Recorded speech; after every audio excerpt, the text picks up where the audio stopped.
And where do we get hung up on, like Katie said, thinking that we know what they need instead of thinking about what they need? And then if all of us are looking for barriers all the time, we will find the ones that we're missing. Thank you, Kathleen. So we really appreciate that Kathleen, Sam, and Greg did this look. So we have like this starting point and foundation for, what we are going to be building on. And we also want to hear from you. Before we hear from you, Lisa and Tony have a little bit to share about our plans for the future. Well, to be honest, my mom and I were talking about this in the car on the way here, and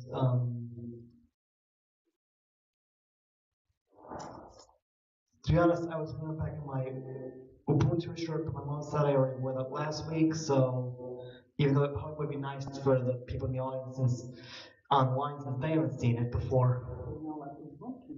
If you don't know what it means, it's basically this Southern African ideology that an individual does exist, but it can't exist without the community. But what I really do like is that, to me personally, it might, for those who don't speak English, it might be beneficial to print out, the pamphlets in other languages that they can identify with. And Mom had voiced something that was enlightening to say in the car, and I want to tell that. Well, I was actually, when we were coming here, we were talking about how you really liked to be able, when need be, to pace, that you liked being able to, inside the sanctuary or even outside, just pace and move around as you felt the need to. And then also if things got too loud, that you were able to leave and hang out in the back, but still get to hear enough that you could be a part of it. So those were some of the benefits that we already have. We've talked a bit about attitudinal being one of the pieces here to really create an accessible to all community. And I feel that we are very far along in that regard. I came to Pilgrim one day. We were not church-going people, but I came one day and instantly felt welcomed, felt the warmth. And my son, home from college for his birthday / Mother's Day weekend, I said, all I want for Mother's Day is for you to come to church with me. And you kind of balked. You were like, what? But it was Mother's Day, and so I exercised coercion, and he came with me to church. And I think people have an immediate sense of whether they are welcome and whether they are not welcome. And Tony felt instantly welcome. He felt instantly a part of things. And I never had to coerce him to come to Pilgrim ever again, right? He is, you're always eager to come to church. Yeah, but there are certain situations where the weather kind of gets in the way, or we wake up kind of later. My mom's not doing too well. We always, we all struggle with that problem, right? So I think that Kathleen covered a lot of what we want to do very nicely, but there's 3 things that our committee wants to do, three goals. One is to ensure that everyone who's here, Pilgrim members here already, have what they need. What do you need? We want to hear what you need to feel fully able to participate in the congregation and in our programming. And one of the pieces, Colin has talked about how we are having these hospitality lunches, meals. And so it's a nice dovetail with that. We want to hear if there are any challenges that people have. accessing our community and our facilities and our programming, that's going to be a good opportunity to hear that. And we are going to do some fact finding as well to try and find out what the needs are that we haven't quite identified yet. The other piece is we want to share what we are doing well already. And a big piece of that is ensuring that our website reflects our accessibility efforts and our welcoming spirit. We're going to make website additions in that regard. One of the challenges is, this is another financial issue, is our website is not accessible to people with vision impairments. I did a very rudimentary screening software thing. It's really just you just plug in the website and it tells you the challenges. And we have a lot of errors, of inaccessibilities. And so, but having that taken care of, that's going to be another fundraising issue. We'll need a consultant. And it may take ongoing maintenance. But again, it's an if you build it, they will come sort of thing, right? I mean, we'd like to be able to expand our welcome to everyone, but we can't really do that if people that are vision impaired can't access our internet door. So we want to work on that as just one of the issues. And then the third thing is we want to make sure that those with disabilities, that we have programming that sort of accommodates their needs, and that also that we can fully benefit from the presence of people with different ways of thinking, neurodivergent people, to enhance the life of the community. So those are our three goals. I was thinking that what Tony would like to talk about right now. We have people that are on the spectrum have immense hearts and immense passions, and like we want to be able to use those passions, right, and to be able to benefit as a community. So thank you, Tony and Lisa. And now we want to open it up to all of you, and we really want to hear any thoughts or ideas you have today. I'm also going to be doing a mission minute at the service, and all of us can be available, not just today, but in the coming weeks, with different thoughts and ideas to share. And also, you're welcome to call or email me. My contact information is in the directory. But let's open it up. You need to back up because there's a little bit of feedback. I saw Tony wince. I just have a question in terms of the sound system, and it's more of a tech question. I don't know if we have the answer to it, but the fact that we live stream our service now, does that offer any opportunity to help folks plug into the live stream as opposed to doing something new in the sanctuary? That's why we're married, because I had the same exact idea. And the problem is the live stream has enough of a lag would be totally annoying to be here watching the service and try to listen in headphones, because otherwise, yes, you could totally do that. But the lag would drive you nuts because it's not enough of a lag to ignore what's going on in person, and it's not totally synced. So that's our challenge, and that's why we have to find some other kind of speakers that can attach to some Bluetooth so that people are keyed in just to what's going on in the microphone. Well, just a celebratory comment. I keep trying to take this and he keeps holding it. That 50 years ago, I think, is around when the gay rights movement really started to get traction, and also when the Special Olympics, parents of special needs kids, was developed. And when I think of how much changed in the world for people to say, we're all included in this space, it's really remarkable. So this is a continuation of that. I'm just grateful for all of that.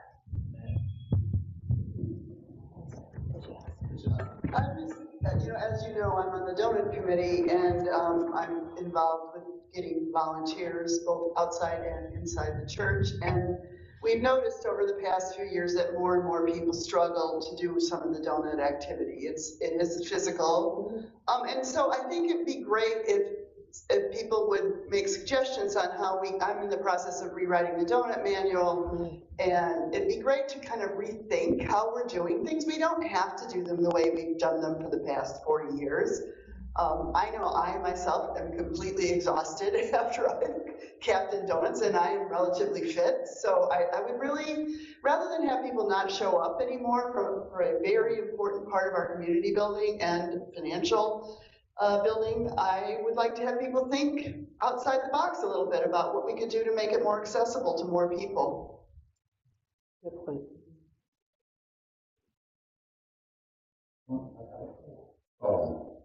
Yes, the thing that I am concerned about at times is our elevator. That is finicky. Sometime work, sometime not work. And I don't know if we could have some outside evaluation that might help us.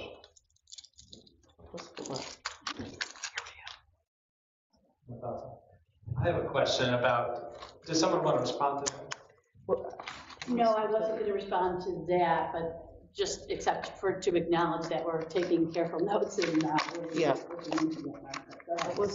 So my question is, have you thought much about sign language and translation for the profoundly deaf? And I know that's a whole area, but I was just wondering what we may have thought about and if there's thoughts or plans. Right now, Right now is to start with maybe some easy prayers or the doxology, things we do every week, so that people can learn the signs for that. I think it's one of those things like, as we need it, we will expand it. So that's kind of, at one point there may need to be an accommodation made, but we'll play that by ear. But we want to incorporate it into the service already. And, church signs a little difficult. I've been looking for 5 years for a book of church signs, and it doesn't exist. So if anybody's really motivated, you could probably publish one. Questions? Other thoughts here from the audience? I also want to mention that in November, for the 150th anniversary, our committee is going to be doing a lot of adult ed. We have a book that we've chosen called Demystifying Disability that we're going to ask people who want to read it. It's a very short, simple, easy read that is written by a young woman with disabilities who just breaks things down in a way that's understandable. And then we're going to have some great conversations and information in November. So look for that to come. Maureen has already, if you look at the bookshelf for the children, there's several books about inclusivity, children's books, and she regularly adds some of those things to the children's moment. So I think that, we're hopefully covering that. So as far as the lift goes, I remember we looked at what would it cost to put an inside elevator in. You all don't want to know, we really don't. And if we even had half the problems with that we have with the lift, we know that the lift is not perfect. There is a team that works on the lift regularly, and just will have to continue to do so. But we are trying to come up with a way, Mark, so that if an usher doesn't happen to be outside right then, that there's some way for that person to get a hold of somebody upstairs. So we're working on that. Yeah. Any other thoughts and ideas? Well, as a regular user of the lift, I've been coming to Pilgrim for over 30 years, but just recently I've gotten to the point where I have to admit I'm disabled, and I need a walker, and the lift is very helpful when it works, but I never know if it's going to or not. The last several weeks it hasn't been working, so I have to haul myself upstairs. But that's still possible.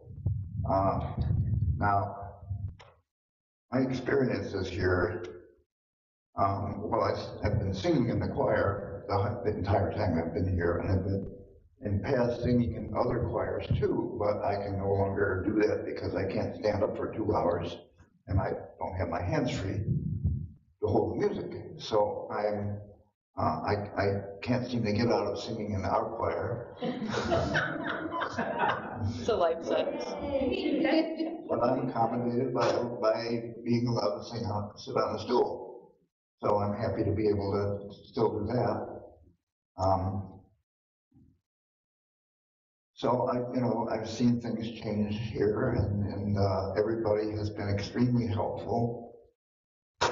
I also have a son who is mentally handicapped, and he comes here occasionally, especially on Christmas Eve. He's physically able, but he has no problem. He's very happy to just come here and be here for an hour.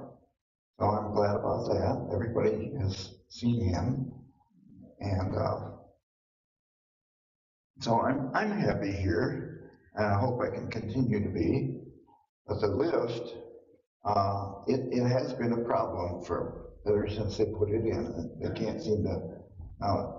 This is a landmark building, so we had to rebuild the entire porch to accommodate the lift. And the stone had to come from the same quarry that it did 110 years ago. So that's been a big problem. Not as much as an elevator would have been, but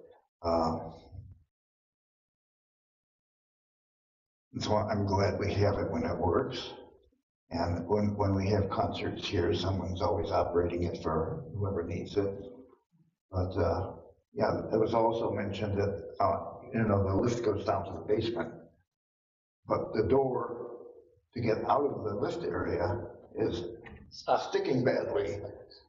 And a couple times I've been trapped in there until somebody could come and pull it out. So I hope we can fix that too.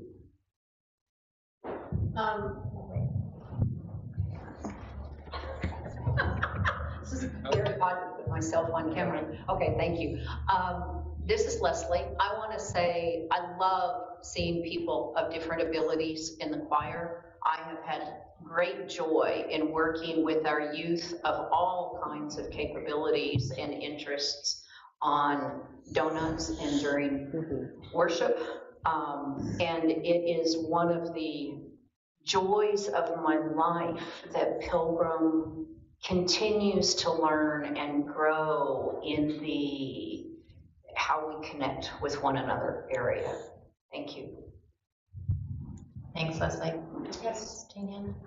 I wouldn't talk for Lauren, but Lauren and I have talked many times about how difficult it is to hear in this room, and also in the sanctuary too, of course. And we appreciate, I'm sure, all of these efforts that you have in mind to help us. I would just say that on a light note, when we talk to each other, we say the things we miss hearing the most are the affectionate little personal kinds of things that a speaker says, and especially we miss the jokes. Yeah. That's the punchline. Everything else is fine. Punchline, I like to sit there. Everybody's laughing hilariously. Oh no, that's the most important part. Yeah. You don't have to make thanks for sharing that. I have noticed. Wait for the mic. Yeah. Okay. I have noticed that from the platform, from the pulpit, I can hear Pastor Colin wonderfully. Others, not so much.